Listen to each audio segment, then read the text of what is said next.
But we begin tonight with the desperation of a man facing a ticking clock. With each tick and each talk, two thoughts weigh on this man's mind: staying out of prison and not becoming destitute and losing all of his properties. Donald Trump has 5 days left to come up with the $454 million bond for his New York civil fraud judgment, or New York Attorney General Letitia James can start seizing the very properties that Trump has used to portray himself as a wealthy and successful businessman, the crux of what elevated him to the White House.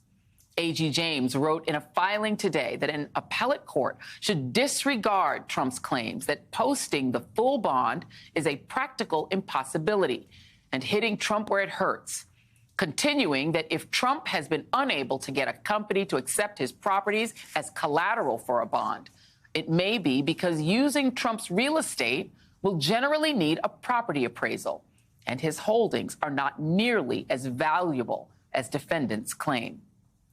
CNN reports that Trump is in panic mode as the deadline approaches. That's according to multiple sources familiar with his addled-brained thinking.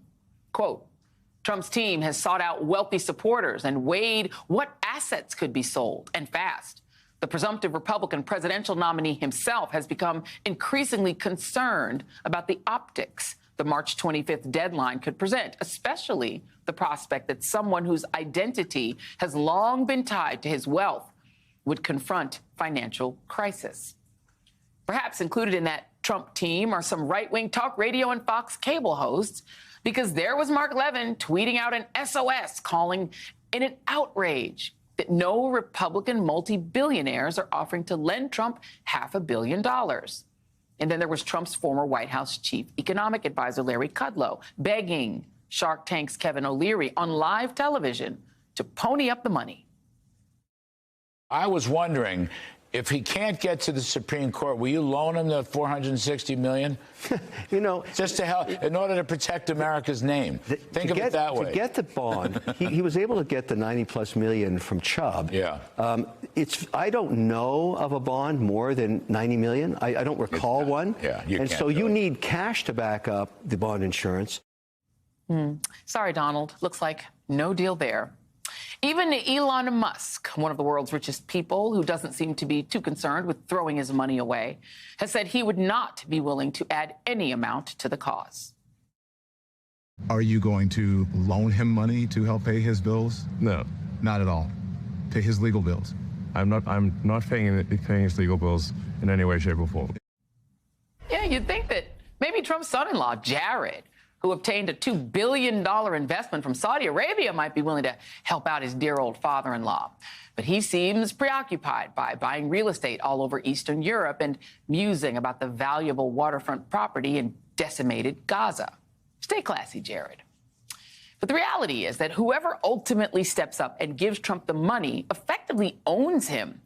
And if that person truly believed Trump will win in November, that would mean they would have purchased the president of the United States, the most powerful person in the world. If you're a Saudi prince or a Russian oligarch or Vladimir Putin himself, what could make for a more tantalizing prospect? And that reality is why this situation could quickly become a major national security threat. In other words, who is he beholden to? Whether, it's a foreign person, whether it's an American person, doesn't really matter. That is something that the electorate would have a keen interest in knowing, because, to be somewhat snarky about it, if it is coming from another person, then the former president and candidate for office might have 464 million reasons to do what that person wants. And so that issue of is he beholden to somebody is going to become, quite salient as a political matter. And who knows how far Trump would be willing to go for the person pulling his strings.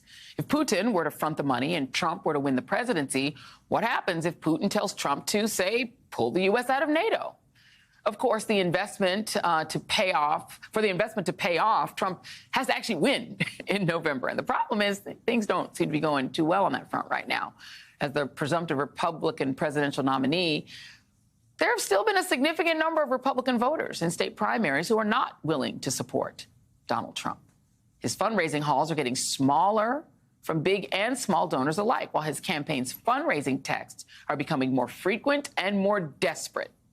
And even though he installed his own daughter-in-law to run the RNC, they too are strapped for cash. Beyond that, it's not like Trump is growing his base. His attempts to court the black vote by hawking overpriced gold sneakers is a bust. Forget counting on getting more women voters as he signals his support for a 15-week national abortion ban. And as his base gets smaller, the worse it is for him. Which brings us back to the desperation of a man facing this most unwelcome sound. Tick-tock, tick-tock, tick-tock, tick-tock, tick-tock. Joining me now is presidential historian Douglas Brinkley, professor of history at Rice University, David Cay Johnston, Pulitzer Prize-winning journalist and founder of DCReport.org, and Catherine Christian, former Manhattan assistant district attorney and MSNBC legal analyst. Thank you all for being here. I want to go right down the middle to David Cay Johnston because let's just get a sense of what Trump has. We're going to put this up. This is an exhaustive list, actually, of what he actually owns. People think he owns hundreds and hundreds of things, but it's really this stuff. Trump Park Avenue, Trump Tower, New York, 40 Wall Street, Seven Springs, Westchester. There's stuff including Turnberry overseas in Scotland, you know, in Aberdeen, Scotland, 2 golf courses there. What has he actually got and how quick could he sell it, David? Well, at this point, anybody who would be a buyer knows they've got enormous leverage, and these would be fire sale prices. In addition, Donald undoubtedly has covenants in the loans on other properties that require him to maintain a certain level of cash, that don't allow him to encumber or sell properties without approvals of some kind. You know, if you have a mortgage on your home, even if you only owe 20% of the value of the house, and you want to get a HELOC, a home equity loan, or a second mortgage, if the first lender says no, you can't get it. And that's part of the problem that Donald is in.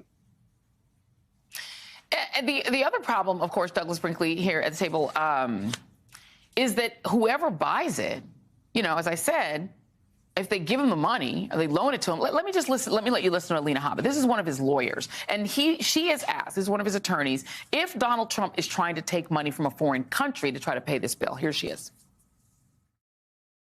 Is there any effort on the part of your team to secure this money through another country, Saudi Arabia or Russia, as Joy Behar seems to think? Well, there's rules and regulations that are public. I can't speak about strategy. Douglas, that's not a no. That's not a no. Donald Trump's going to do anything he can to either slip out of this or find somebody to flip the bill for him. But $454 billion. And counting. And $1 million counting. That is just a hard amount of money to find. No bank wanted to do it. No financial service. No human. There may be Russian oligarchs. There may be people that are going to vote for Trump that are rich. But that's just throwing money into the wind. So Monday is a historic day. Letitia James is going down as this incredibly historic figure, Clarence Darrow of our time. Yeah. And she's the one who seems to have held him accountable, which is only right, because he made his so-called fortune in New York. He did his scams and fraudulent acts in New York. And it may be New York that gets his comeuppance here come Monday. Is there an historical sort of precedence for this? I mean, we do know J.P. Morgan at one point bailed out the U.S. government. I can't think of any other sort of precedent for this at all, of essentially an individual or group of individuals being able to essentially own the president of the United States. Yeah, well, you know, we used to talk about worries that the Lincoln bedroom was for sale in the White House. Remember that? Some Quaint times. Quaint. Yeah. Basically, it's the White House is for Donald Trump saying, if I get in, you'll be my friend. So we all have to keep eyes on Saudi Arabia. We have to keep eyes on Russian oligarchs. We have to look where this money's coming from in case he does become the next president. We can't be held hostage to the loaner. Catherine, can you just walk us through kind of how this would work? Because, you know, is this a matter of Letitia James with a giant padlock going up to Trump Tower or these buildings and locking Donald Trump out? Like, how would she actually obtain, or how would the state of New York obtain these properties? Well, there's a process. On Monday, assuming that the New York Appellate Division does not grant a stay of enforcement of the judgment, Attorney General James, she's not ceding any ground, will have her lawyers go to court. You have to go to court. This is not going to happen overnight. And then you start requesting, he has to tell us where his liquid assets are, he meaning Donald Trump. Start the process of seizing those assets. Start the process of seizing property, putting liens on properties. So that the process, assuming he doesn't come up with the bond or the money, will start on Monday. But it's a long process that will start because it's a legal process and everything's going to be, for the Attorney General's half, at least above board.